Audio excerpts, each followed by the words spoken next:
Chicos, buenas noches. ¿Se me escucha bien?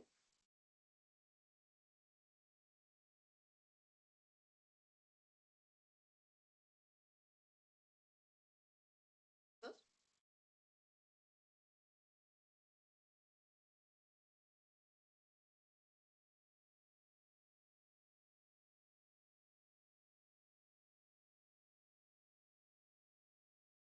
A ver,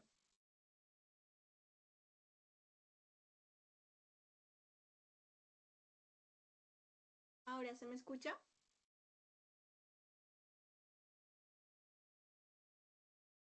Chicos,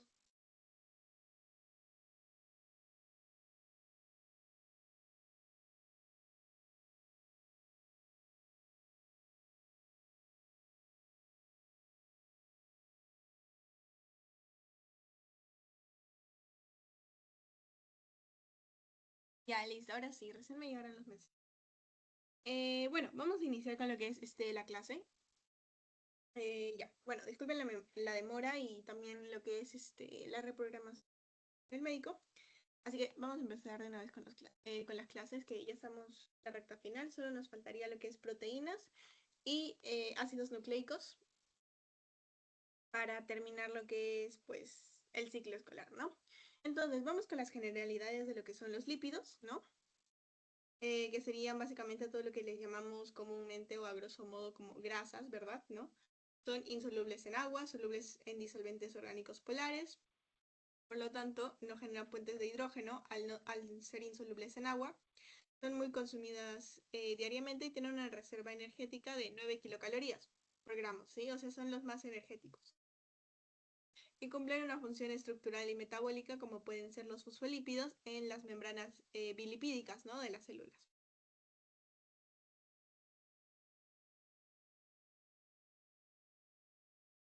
Listo. Como ya les decía, ¿no? Funciones estructural, membrana plasmática, de reserva energética. Va a ser mediante sus cadenas hidrocarbonadas, que van a ser las hidrofóbicas, las regiones hidrofóbicas de estos compuestos. Por ejemplo, como ya les mencionaba, muchos de los fosfolípidos, ustedes saben que generalmente, bueno, justo acá, de hecho acá está, generalmente los fosfolípidos tienen como una cabecita, ¿no? Que es la bolita que nosotros siempre graficamos al momento de dibujar una membrana plasmática, ¿no? Que acá es el grupo fosfato y luego está la cadena hidrocarbonada. Y lo que a grosso modo se le llama las patitas del fosfolípido, pues va dentro de la membrana, ¿no? En el espacio intermembrana, que vendría a ser la cadena hidrocarbonada, que sería hidrofóbica, ¿no? También participan en la señalización intra e intercelular por hormonas, derivados y también el colesterol. Protección, forman parte de la piel y el cabello y bueno, tienen una función transportadora mediante la bilis. También proporcionan a las frutas, verduras sus olores y colores típicos como el mentol o el limoneno y también participan en lo que es el pigmento lipídico y en el fitol en el caso de la clorofila, ¿no? Sí, Piero, dime. Ah, sí, profesor, disculpe. Lo que pasa, creo que compañeros están diciendo que esa semana toca proteínas y acabo de checarlo y sí, es verdad, esa semana toca proteínas. Proteína. Ah, ya. Sí. Un segundito, entonces. Yo me confundí. Ahorita la arreglo. Gracias. Justo porque no estaba viendo el chat, ya les había adelantado una clase. Bueno, de introducción. Un segundito.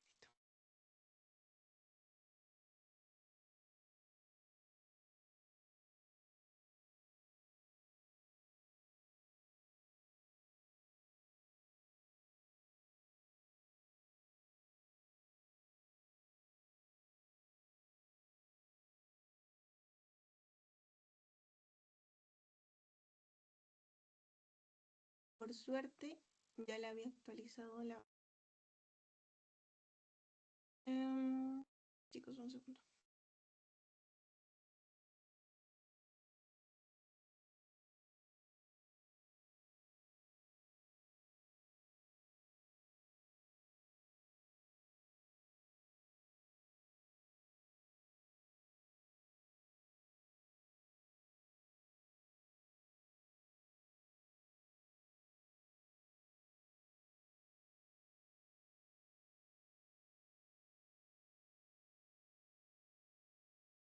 Listo.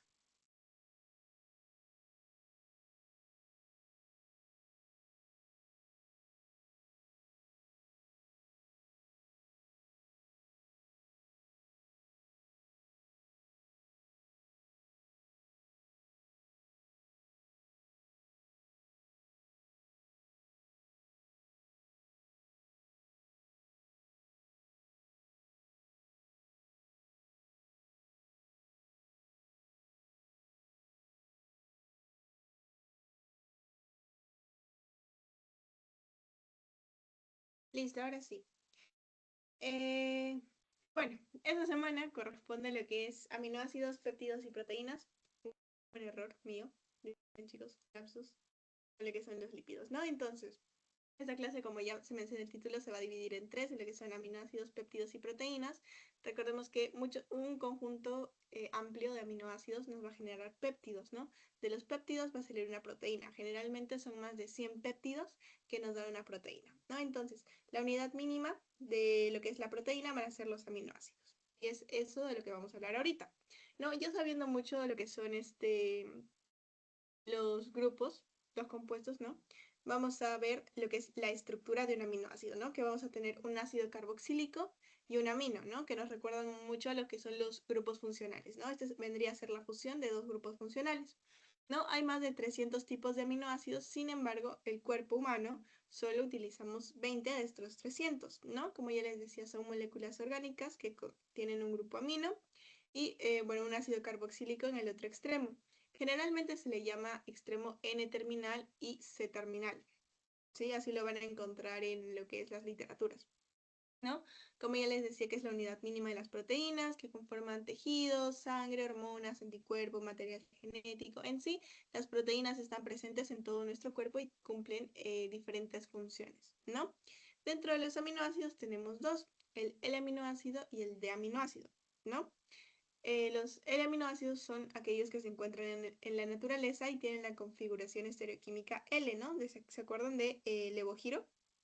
¿No? Y los D-aminoácidos son aquellos sintéticos que por lo general se encuentran como la mezcla de isómeros tanto de L y D, ¿no?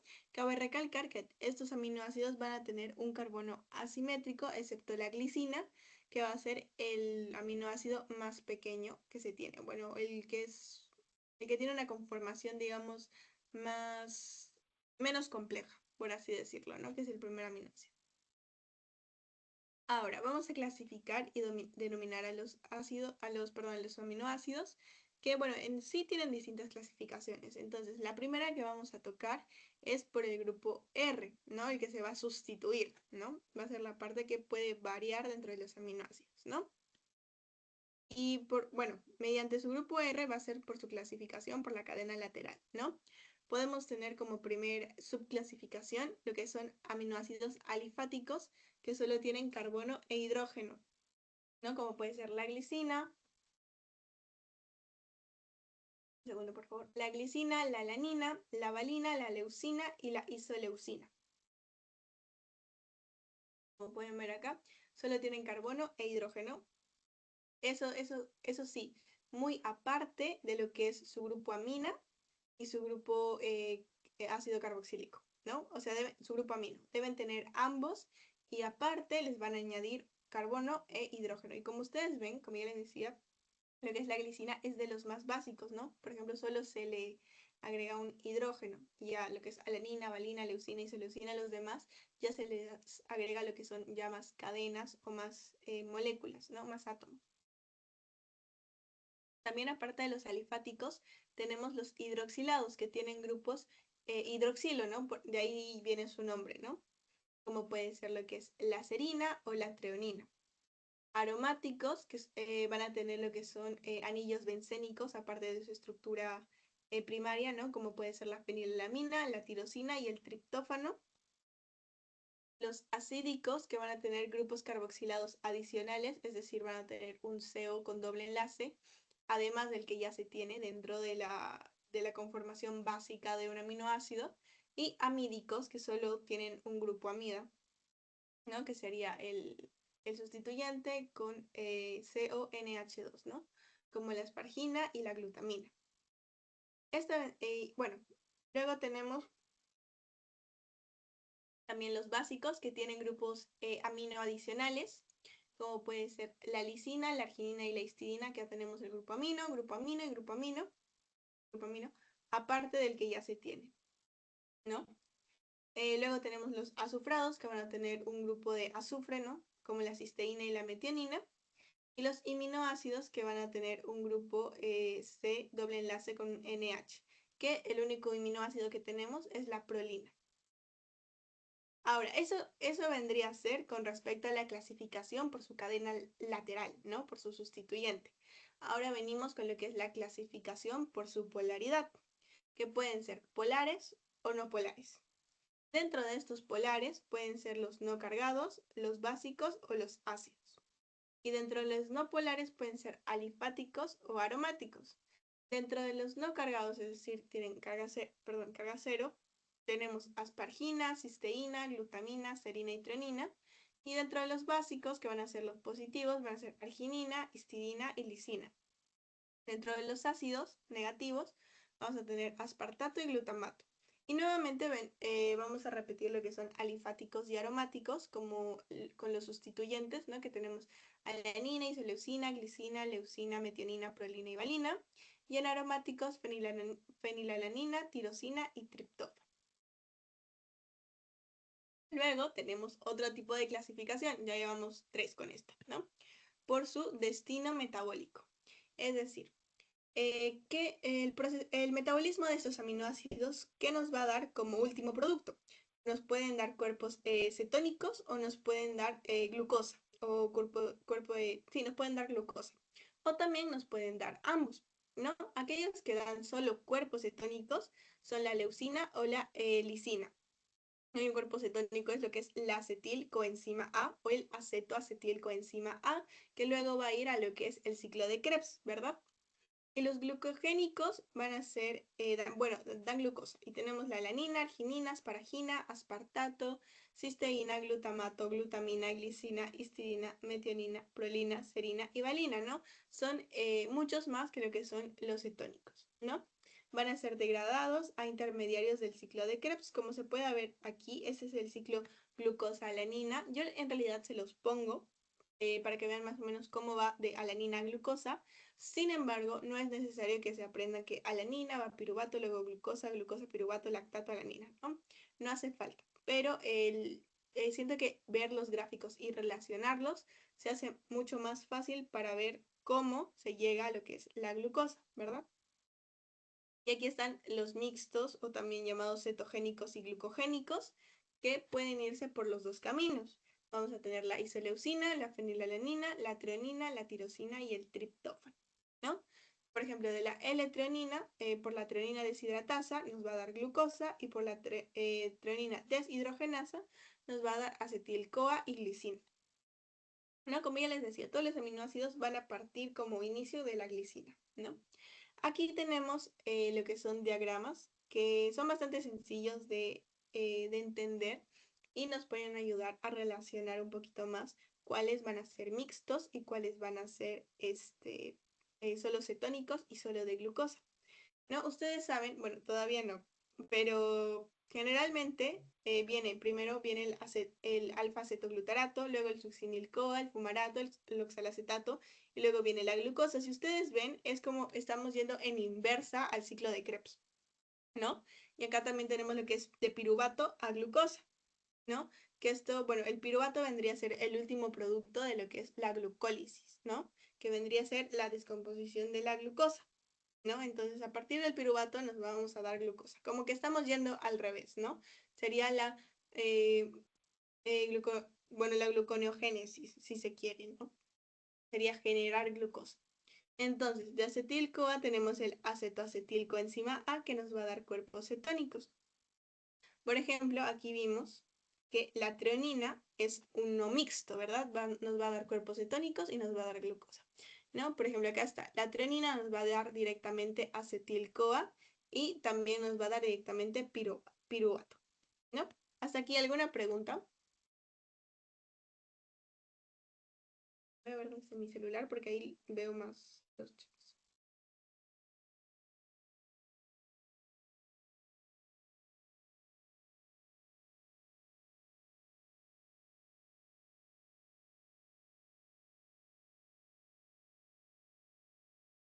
Ok, ninguna pregunta, por lo visto. Ya, listo. Entonces, tenemos la clasificación como, bueno, como cuarta clasificación por su requerimiento, ¿verdad? tenemos lo que son esenciales y los que los más llamados no esenciales, pero en realidad debemos llamarlos como aquellos que, perdón, los esenciales y no esenciales, ¿verdad? Los esenciales tenemos la fenilalanina, la isoleucina, un segundo. Sí, ya mandamos el pretest, ahorita te lo vuelvo a enviar por el chat.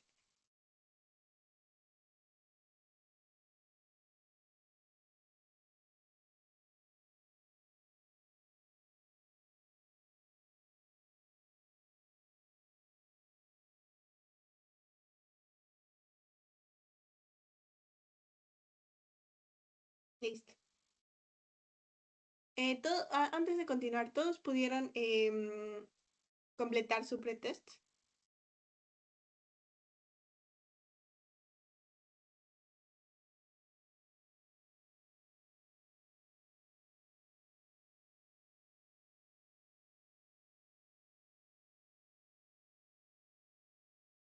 Ok, si no hay ningún comentario, entonces imagino que sí. Ahora sí, aminoácidos esenciales y no esenciales. Los mal llamados no esenciales, porque se deben decir aminoácidos que pueden ser sintetizados por el ser humano, bueno, no requieren que se consuman todo el rato, ¿no? Porque van a tener rutas cortas, es decir, 17 enzimas. ¿Qué quiere decir? Que la célula o las células, al tener estas rutas cortas, van a priorizar sintetizar estos aminoácidos esenciales. Perdón, no esenciales. En cambio, en los esenciales, que van a ser todos estos, sus rutas biosintéticas son largas, son de 59 enzimas, por lo cual el cuerpo, o bueno, la célula, va a priorizar elegir otras rutas metabólicas que tengan menos gasto de recursos, ¿no? Esto de cuántas enzimas se necesita por las rutas metabólicas es importante, es mejor que se lo aprendan porque es una fija, les pueden preguntar. Ahora vamos a hablar de lo que es la modificación post-translacional de lo que es un aminoácido, ¿no? Bueno, generalmente esto se refiere a los derivados de estos aminoácidos, ¿no? De los fundamentales, que en realidad no van a ser codificados en el ADN con la mayor parte de estos aminoácidos, ¿no? Podemos obtener más de 100 de estas modificaciones o más de 100, digamos, nuevos aminoácidos, bueno, derivados, mejor dicho, más de 100 derivados al añadir hidroxilos, metilos, carboxilos o fosfatos, ¿no? Por ejemplo, si añadimos hidroxilos a prolinas e histidinas, nos da colágeno y gelatina. Si añadimos grupos metilo a lisinas e histidinas, nos da miosina. Si añadimos grupos carboxilos a glutamatos, nos da un coágulo y proteína ósea. Y si añadimos fosfatos a serina, treonina y podemos añadir, perdón, fosfatos a serina, treonina y tirosina. No, que en realidad no se especifica qué compuestos nos generan, pero sí se menciona a cuáles aminoácidos se le añade fosfatos. ¿No? Bien, vamos con lo que es la nomenclatura. Tenemos dos tipos, de 3 letras y de una letra. Generalmente la que más van a ver es lo que es de 3 letras, ¿no? Que en realidad es sencillo de relacionar con el aminoácido con su nombre propio, ¿no? Por ejemplo, alanina es ALA, serina es SER, prolina PRO, metionina es MET, lisina es LIS. Ahora, ¿por qué hay estas variaciones en un nombre y abreviatura de estas 3 letras? Porque generalmente esta abreviatura está en inglés. Nada más eso, mencionarles. Y luego vamos con lo que son las propiedades de los aminoácidos, ¿no? Uno, tienen alto punto de ebullición, son insolubles en solventes orgánicos. Por lo tanto, como ya les decía cuando me equivoqué de clase por los lípidos, va a ser soluble en agua, ¿no? Va a actuar como ácido base. ¿Eso qué quiere decir? Que va a ser anfótera, ¿verdad? Como ya les decía en lo que es justo en equilibrio ácido base en homeostasis, que una molécula que tiene la propiedad de ser anfótera también es el agua, ¿verdad? Que puede actuar como ácido o como base, ¿bien? O sea, también lo puede hacer un aminoácido, ¿no? En el interior celular están doblemente ionizados y aparece una forma dipolar iónica llamada zwitterión, donde su carga neta es cero. ¿Qué quiere decir? Miren, acá tenemos un catión, por acá debe estar un catión y un anión, ¿verdad? Recordemos que el catión va a ser positivo y el anión va a ser negativo. En la forma de zwitterión nos dice que en el N terminal va a ser positivo y en el C terminal va a ser negativo, ¿no? Por ello es que está como en cierto punto medio, cierto punto medio, ¿no? Por ejemplo, si nosotros, a ver, si nosotros vemos aquí estaría el anión, aquí estaría el catión, y aquí estaría la forma suiterión, ¿no? Que vendría a ser como 1, ¿verdad? Entonces, eso se refiere a que está, bueno, su carga neta es 0, porque como que va a haber un equilibrio entre esas dos cargas, por eso va a ser 0, no va a ser neutro. Obviamente, esto es en el interior celular. Ahora, lo que ya les decía, la glicina, ¿no? Va a ser aislada a partir de la gelatina e inicialmente se va a llamar glicocol, ¿no? Quien le va a dar el nombre va a ser Berzelius, también le asigna que es de un sabor dulce y esto va a pasar en 1848. ¿No? Es el aminoácido más pequeño, el más simple, como ya les venía diciendo, y esta es su fórmula, su conformación, ¿no? Y es un aminoácido no esencial, que quiere decir que el cuerpo lo puede sintetizar mediante 17 enzimas, ¿no? Ruta metabólica corta. Aquí estaría su N terminal, su C terminal, y ese, bueno, su C terminal, y aquí estaría el hidrógeno, de los hidroxilados. ¿Se acuerdan que hablamos en la primera clasificación? Ok, ahí interviene la glicina, ¿no? Ahora, todas las células la sintetizan, puede estar presente en una forma fosforilada y no fosforilada, acabó un lapsus con el tipeo, en forma fosforilada y no fosforilada, y es el precursor más importante porque a partir de esta glicina nos va a dar la serina si agregamos un hidroxilo y un CH2. De ahí salen las serinas, ¿no? ¿Cuál van a ser sus roles? Va a participar en lo que es el mecanismo de recaptación, que va a depender de sodio y cloruro. Nos ayuda a sintetizar sustancias porque, como ya les decía, todas las células las sintetizan. Es un neurotransmisor inhibidor, que eso lo van a ver ya más adelante en lo que es neurofisiología. Ya verán cómo es que la glicina interviene, bueno, es un neurotransmisor y cómo va a ser almacenado en lo que son las vesículas sinápticas, va a inhibir ciertos, ciertos mecanismos. Ahora, puede causar muerte por hiperexcitabilidad, ¿no?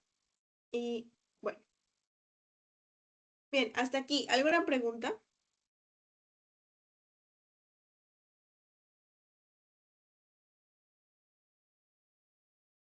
No veo el chat.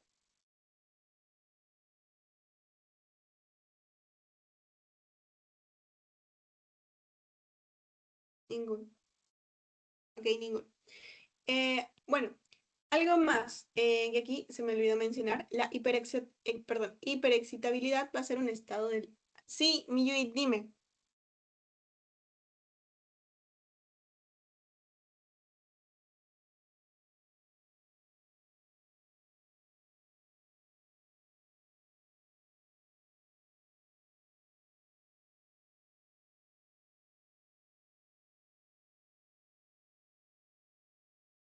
Capaz me está escribiendo por el chat. A ver, chicos, un segundo. No. Dime, Miyui, levantaste la mano.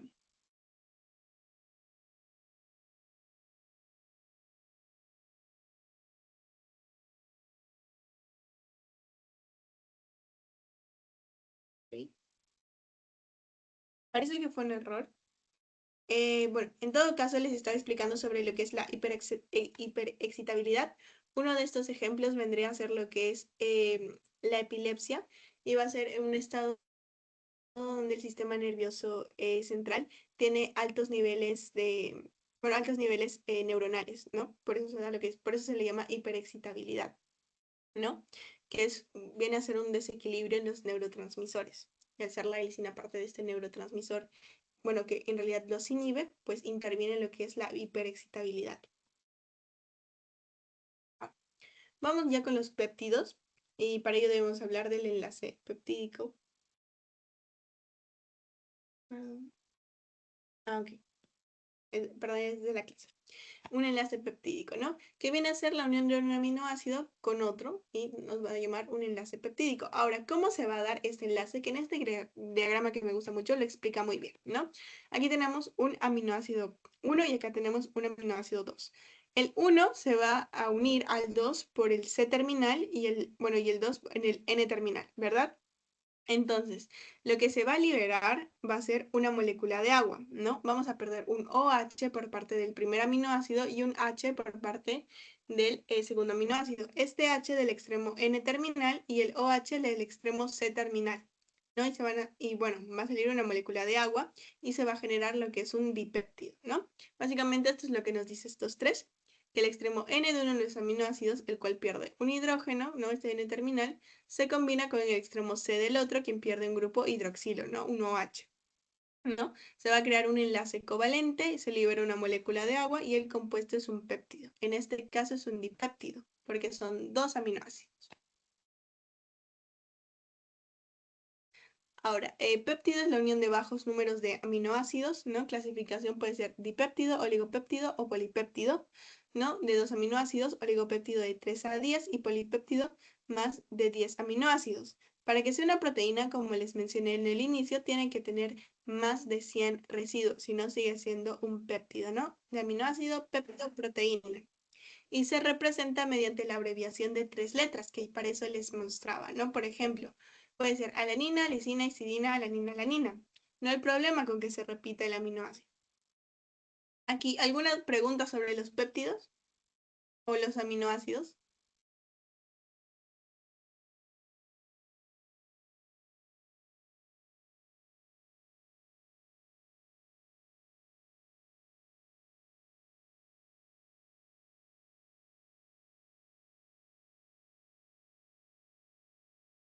Ninguno. Ya, ok. Bueno, proteínas en todo caso. Ok. Esto ya viene a ser la parte final, ¿no? Viene a ser la parte más grande, la que nosotros ya directamente podemos observar, ¿no? Porque la podemos consumir, ¿no? ¿De dónde viene la palabra proteínas? De proteu, o también llamado, que quiere decir lo primero o más importante y representa el 18% de la masa celular. ¿Cuáles son sus funciones? Pues tenemos la catálisis enzimática, transporte y reserva de iones y moléculas, estructural, como puede ser el citoesqueleto, piel, hueso, también los músculos, ¿verdad? Inmunidad, inmunidad hormonal y control y expresión génica, ¿no? Funcionamiento. Bueno, esos son dibujitos. Voy a borrar los dibujitos para volverlos a hacer. Bueno, antiguamente se creía que para que una proteína funcione correctamente debía sí o sí plegarse. Sin embargo, nuevos estudios han demostrado que no es necesario que la proteína esté plegada para que funcione. Y bueno, que hay algunas que se pliegan y se despliegan constantemente, ¿no? Bueno, acá básicamente me basé en su teoría que dice que depende de cómo se pliega una proteína, ¿no? Y cómo se ejecuta este plegamiento. Bueno, vamos a tener estas, las que están acá, que van a ser proteínas chaperonas, ¿no? Que van a ser, bueno, tenemos el HSP y el HSC. ¿Qué van a hacer? Van a ser como, digamos, em, como ayudantes, ¿no? Le van a hacer el caminito a la proteína para que empiece a plegarse y pueda ejecutar su función, ¿no? Por ejemplo, la proteína sale del ribosoma así, ¿no? Y para que funcione tiene que estar de cierta forma plegado. Pónganse un ejemplo así, por ejemplo, ¿no? Puede estar así la proteína.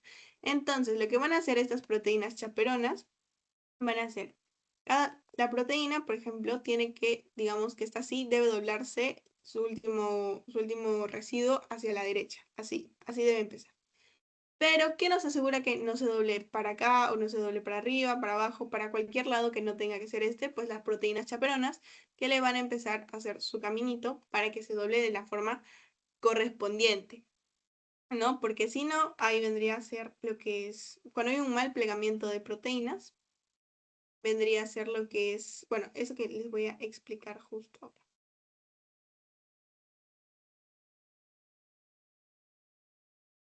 Bien, acá tenemos lo que son algunas proteínas. que van a ser plegadas, ¿no? Lo que también vamos a tener, bueno, es dependiente del ADP, ¿verdad? Y lo que también vamos a tener son las chaperoninas, ¿no? No solo las chaperones, ¿no? Acá tenemos que lo que es el ribosoma nos deja lo que es la proteína ya sintetizada y en la traducción y vamos a tener a las chaperonas que van a empezar a doblar, ¿no? También tenemos a las chaperoninas que son un complejo proteico mucho más grande que van a ser que van a intervenir en lo que es principalmente el estrés oxidativo, ¿no? Porque gracias al estrés las proteínas se van a desdoblar, ¿no? Y ahí intervienen directamente las chaperoninas que van a hacer que una proteína se vuelva a plegar, ¿no? Si es una proteína mal plegada, por ejemplo, intervienen las chaperoninas y se vuelve a plegar la proteína, ¿no? Este polipéptido también puede lo que es irse a las membranas de los orgánulos, que pueden ser las proteínas intermembranas, ¿no? O las proteínas periféricas, que, bueno, como ya sabemos, van a intervenir en la señalización celular o también en la conductancia de canales, etcétera.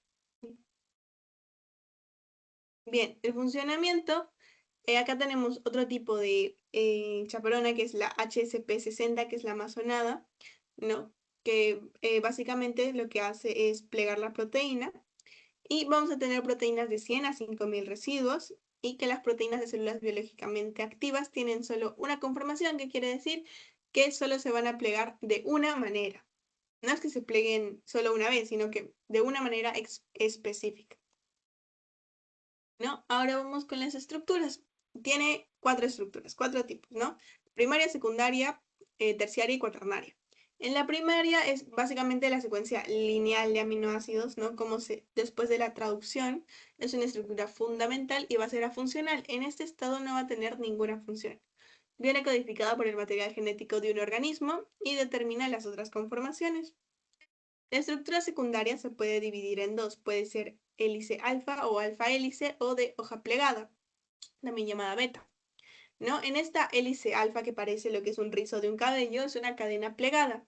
Cada vuelta de estas va a tener va a tener aproximadamente 3,6 residuos, ¿no? Está estabilizada por puentes de hidrógeno, como pueden ver acá, y entre el carbono central y el N del cuarto residuo, ¿no? Recuerden que son 3,6, entonces más o menos hasta acá sería la vuelta, y este sería el cuarto residuo, ¿no? Entre el N, bueno, este sería el carbono central y el N, ¿no?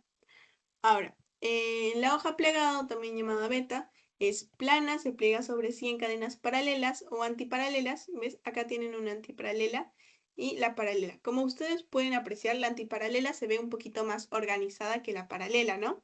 Entonces, así la pueden distinguir de una manera, se les puede hacer más fácil recordarlo, ¿no?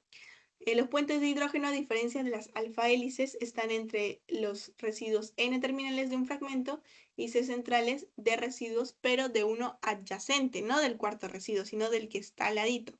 Por eso es que se ve más como una cadena o más como una hoja, ¿verdad? Eso es lo que ya les decía, un hélice alfa o alfa hélice, acá tenemos los puentes de hidrógeno, o lámina beta plegada, también llamada hoja plegada, ¿no? Como ustedes pueden ver acá, que recuerden que puede ser paralela o antiparalela, ¿no? En lo que es alfa hélice ya vimos lo que son los puentes de hidrógeno, pero también podemos tener lo que son enlaces disulfuro dentro de las proteínas, ¿no? Que lo vamos a ver más que todo en las estructuras terciarias, ¿no? Y van a ser mediadas por la cisteína, que es un aminoácido que tiene lo que es el azufre, ¿no? Va a estabilizar la estructura tridimensional y son bueno, no necesarias para plegamiento específico. ¿No? Acá tenemos un puente eléctrico, una interacción hidrofóbica, puentes eléctricos, pero aquí lo que nos interesa es un puente disulfuro que va a aparecer, como ya les digo, en la estructura tridimensional, es decir, en la estructura terciaria, ¿no? Donde se va a hacer más compacta, va a haber grupos polares superficiales y grupos apolares o también llamados hidrófobos al interior, ¿no? Recordemos que tiene dos partes, ¿no? ¿No es cierto? Lo que es el aminoácido. Ah, no, perdón, me estaba confundiendo con los lípidos, que lo vimos al inicio. De igual forma, tienen dos partes los aminoácidos, el C terminal y el N terminal. Los grupos apolares o hidrófobos van a ir al interior, ¿no? Y los grupos polares superficiales van a ir al exterior, como ya les mencionaba, de la clasificación de los aminoácidos, ¿se acuerdan? ¿No? Según su polaridad. y tienen porciones de hélice alfa y beta variables, ¿no? Pueden ser las dos conformaciones o distintas conformaciones, ¿no?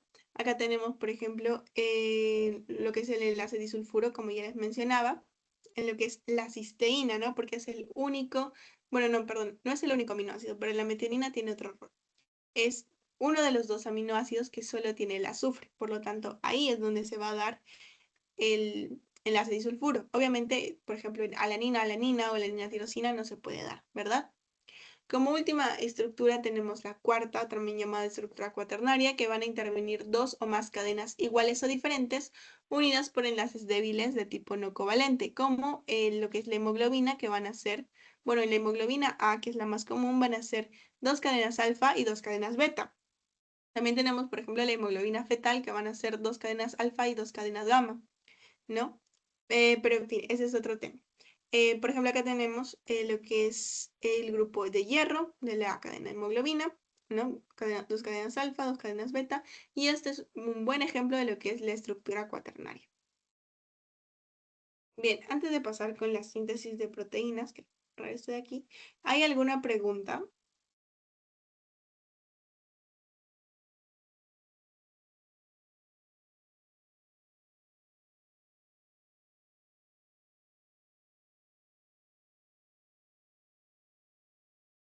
Ninguna.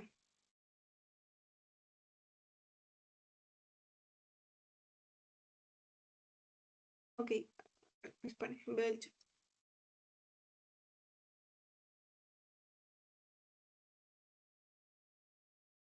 Listo, ninguna. Ok, voy a, denme unos 5 minutos, por favor, mientras conecto lo que es la laptop para que no se apague.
Listo, chicos. Ahora, en lo que es la síntesis de proteína vamos a tener dos procesos, la transcripción y la traducción. Importante no confundir la traducción con la transducción, porque son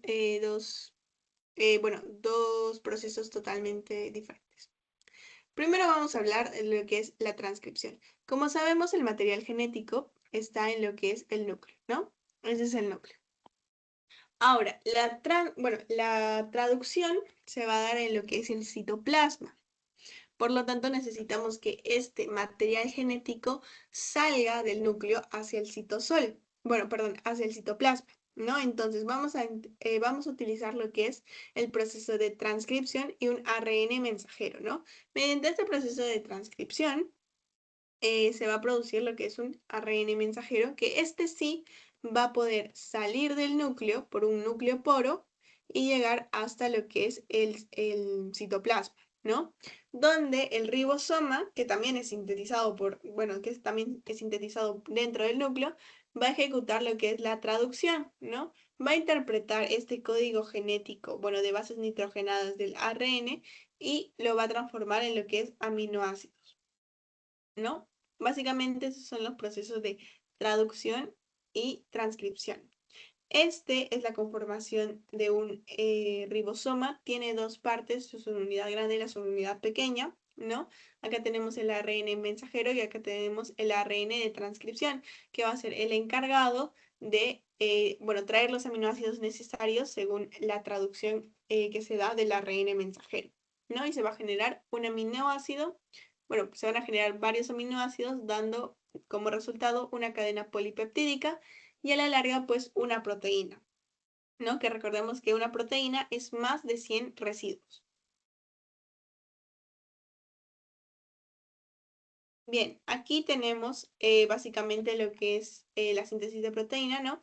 Vamos a tener acá tenemos la subunidad pequeña que es de 40S y acá tenemos la grande que es 60S, ¿no?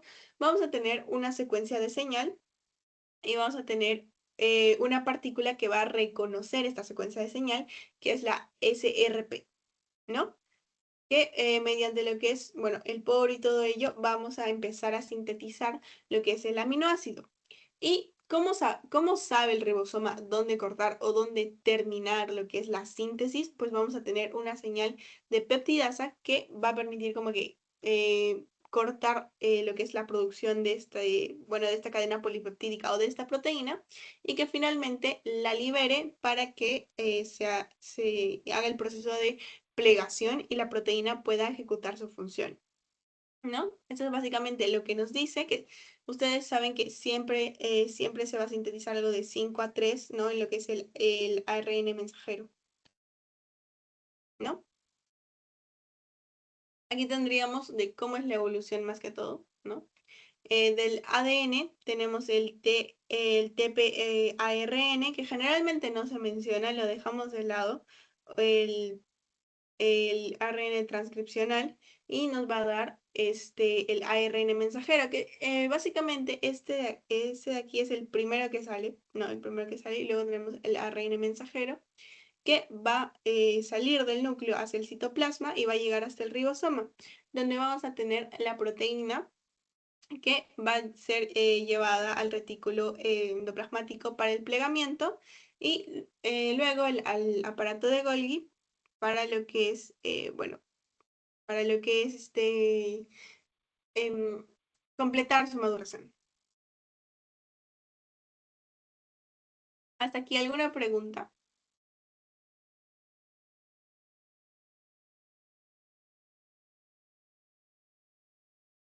del chat? Un segundo.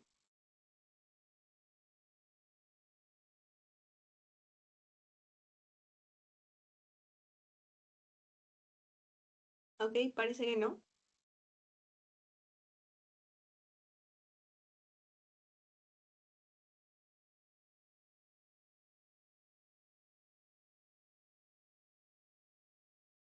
Ok, ninguna pregunta en todo caso. Sí, ninguna pregunta.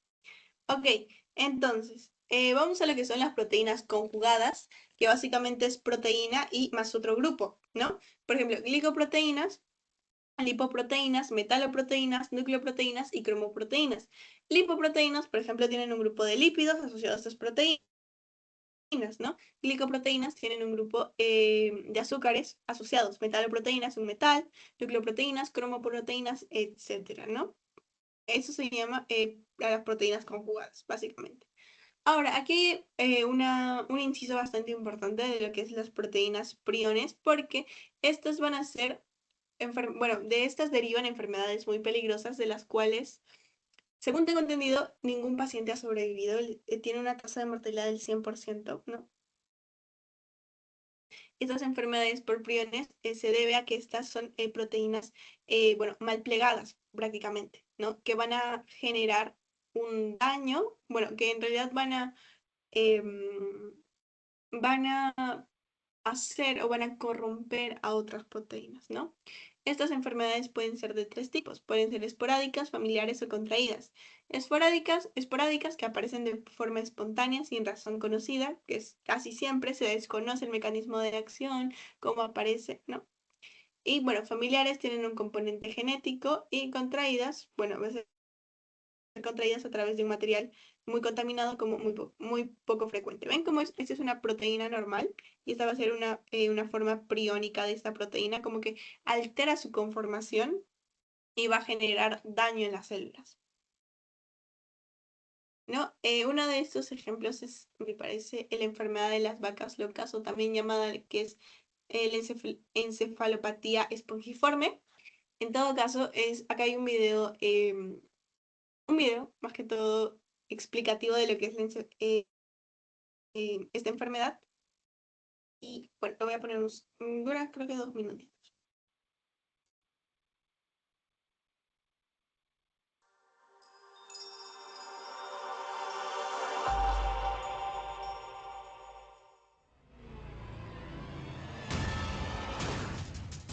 Bienvenidos al especial de Halloween de La Voz Ganadera. En el día de hoy hablaremos sobre la enfermedad de las vacas locas. La enfermedad de las vacas locas, también conocida como encefalopatía espongiforme bovina, es una de las enfermedades de mayor interés a nivel mundial por las graves consecuencias económicas y sanitarias que causa en producción animal. Nos hemos de remontar a los 80 en Reino Unido. Ahí se calcula que la enfermedad mató a unas 400.000 vacas y otras 4.500 aproximadamente se sacrificaron como método preventivo. El impacto económico en el PIB fue muy alto, por esta razón la enfermedad de las vacas locas es una de las patologías más vigiladas del mundo. ¿Cuáles son los síntomas de esta enfermedad en las vacas? El síntoma más común es la falta de coordinación. Una vaca muy enferma tiene problemas para caminar o levantarse, o también tienden a actuar de forma muy nerviosa y hasta violenta, y por eso se le conoce como la enfermedad de las vacas locas. ¿Cómo se transmite esta enfermedad? La transmisión de los priones causantes de la enfermedad de las vacas locas ocurre cuando los bovinos sanos son alimentados con productos de origen animal, sea bovino u ovino, los cuales están contaminados con el prión. Y entonces, ¿pueden las personas contraer esta enfermedad? Las personas podemos contraer una variante de la enfermedad. Hasta el año 2019 se sabe que 232 personas en todo el mundo contrajeron esta variante y fallecieron. Los síntomas en las personas son hormigueo, ardor o picor en la cara, manos, pies, piernas, demencia, conducta psicótica, problemas para mover partes del cuerpo y hasta se puede llegar a un estado de coma. Actualmente, esta enfermedad sigue siendo una de las grandes preocupaciones de los ganaderos, dado que es habitual en cabras y ovejas y muy difícil de erradicar. Por ello, es una enfermedad en constante vigilancia sanitaria. Hasta aquí el video de hoy. ¿Conocías esta enfermedad? No dudes en dejarlo en los comentarios. No olviden darle like y seguirnos en todas nuestras redes. Bien, a eso se refería, ¿no? Entonces, para hacer una síntesis, las proteínas priones son aquellas proteínas que no contienen material genético, ¿no? Que van a estar mal plegadas y van a forzar a otras proteínas a, digamos, adaptarse a su configuración. Bueno, este es otro video, que también es de la encefalopatía espongiforme, pero ya también en humanos, porque el otro es de las vacas, que es una proteína mal plegada, como ya les decía, actúa sobre las normales y las modifica, y bueno, principalmente es resistente a la destrucción y daño celular. Este video también tiene que ver mucho con las vacas locas, es literalmente lo mismo, ¿no?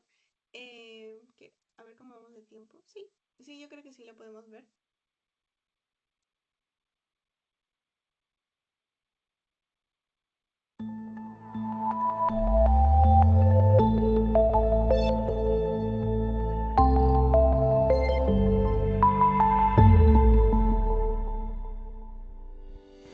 La encefalopatía espongiforme bovina, comúnmente conocida como la enfermedad de las vacas locas, ha sido objeto de gran atención desde su aparición en la década de 1980.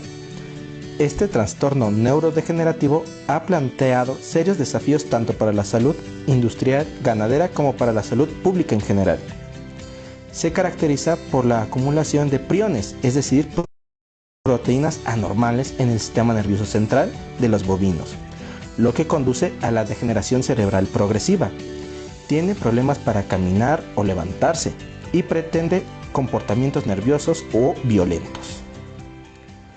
Aunque la transmisión precisa aún no se comprende por completo, se cree que los animales pueden contraer la enfermedad al consumir alimentos contaminados con tejido nervioso de animales infectados.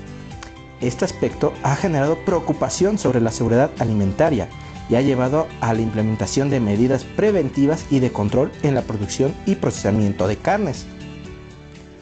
Uno de los aspectos más alarmantes es su capacidad para infectar a los seres humanos, lo que lleva a una enfermedad similar conocida como la enfermedad de Creutzfeldt-Jakob, la cual presenta síntomas como cambios en la personalidad, pérdida de memoria, visión borrosa, insomnio, problemas de coordinación, dificultad para hablar, entre otros. Aunque los casos de la enfermedad de Creutzfeldt-Jakob con la enfermedad de las vacas locas son raros, el potencial de transmisión ha generado preocupación significativa y ha llevado a la adopción de medidas rigurosas de vigilancia y control en todo el mundo. En respuesta a esta amenaza, se han implementado una serie de medidas preventivas y de control, incluida la prohibición de alimentar a los animales con harinas de carne y hueso, así como la identificación, eliminación de animales. Bien, eso último ya tenía que ver con animales, entonces eso como que ya no nos corresponde, ¿no? Bien, como ya en la recta final tenemos lo que es el valor biológico de las proteínas, ¿no? Que son bueno, principalmente los aminoácidos están presentes en las proteínas, bueno, en realidad los aminoácidos están presentes en todas las proteínas, pero quienes nos van a dar mayor valor o van a tener mayor valor nutricional, mejor dicho, son las proteínas de origen animal. ¿Por qué? Porque este valor biológico se establece por la capacidad del aporte de aminoácidos esenciales. Entonces, estos aminoácidos esenciales van a estar en mayor cantidad dentro de las proteínas de origen animal, ¿no? Porque mientras más similar es la composición de las proteínas a las de nuestro cuerpo, hay mayor calidad biológica. Obviamente que los animales, vacas, pollos, ovejas, ¿no? Van a tener mayores, por lo mismo, por lo que son animales, van a tener mayor similitud que que las proteínas, por ejemplo, de la soya, ¿no? Hay una necesidad diaria que va a variar según la etapa de crecimiento, la edad, la salud y el valor biológico proteico. Aproximadamente 0,8 gramos por kilogramo por día, ¿no? Ahora, tenemos lo que es también lo que es un aminoácido limitante, que nosotros sabemos que no todas las proteínas o no todos los alimentos van a tener todos los aminoácidos que nosotros necesitamos, ¿no? Hay pocos alimentos que los tienen o pocos alimentos que tienen muchos, ¿no? Que esos vendrían a ser alimentos completos. Es por ello que también podemos relacionarlo con la distribución normal de un plato, ¿no? Que es la mitad verduras, un cuarto proteínas y un cuarto carbohidratos, ¿no? Ahora, el aminoácido limitante se le llama digamos, que vale la redundancia, al aminoácido que no tiene esta proteína o que le falta, ¿no? O tiene una cantidad baja, mejor dicho. Ese sería el limitante, ¿no? Y que va a variar de acuerdo a la proteína que tengamos o que consumamos, ¿no? Cuando dos alimentos se combinan pueden generar una complementación proteica y de esta manera hacer que este aminoácido ya no sea tan limitante. Por ello, por ejemplo, carne más legumbres o carne más una ensalada que tiene otro tipo de aminoácidos, ¿no? Por ejemplo, las legumbres tienen una deficiencia en la metionina, pero los frutos secos y semillas no la tienen, entonces podemos combinarlo, por ejemplo, ¿no? Y eso con distintos tipos de alimentos también y no solo de las proteínas, ¿no? Ahora, la sustitución de uno solo de los residuos de esos aminoácidos puede reducir o abolir la actividad biológica, ¿no? Por ejemplo, en lo que es la anemia, este fenómeno perdón, justo se me fue el nombre.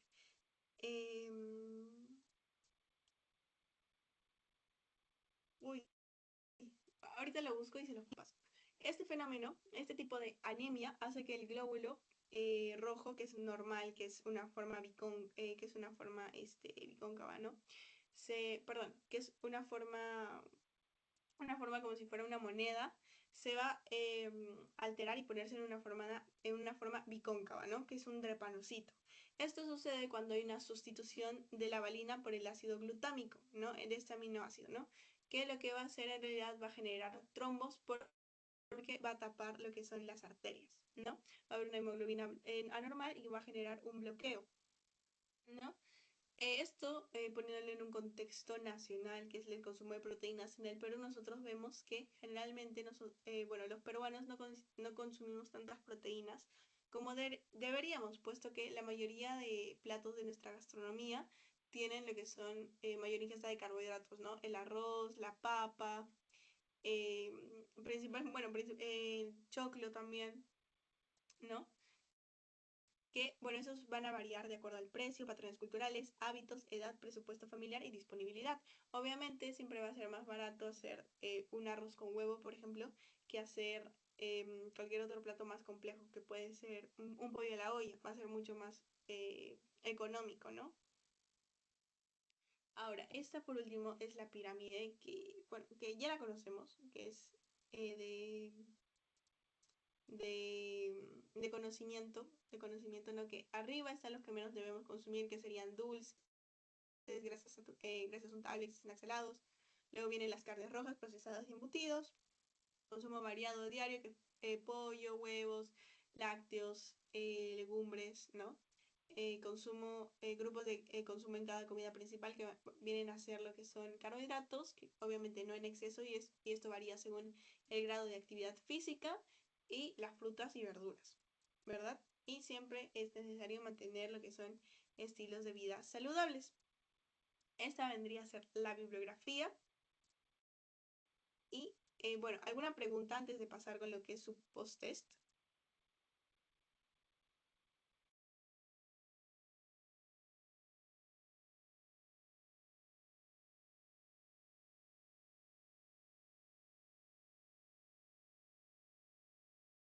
Silencio para cliente. Como ya es un poquito tarde, me imagino deben estar cansados, también es un domingo. Voy a irles el de retroalimentación que todo es. Y bueno, tampoco mucha actividad en la clase. Y bueno, ya para culminar.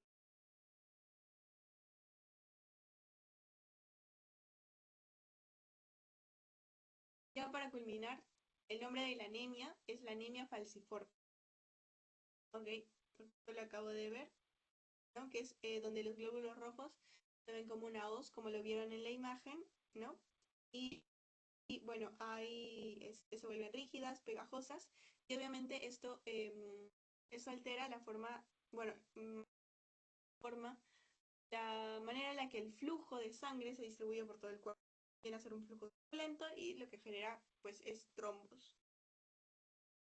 Y ya. Esa sería la última aclaración que quería hacerles sobre esa anemia.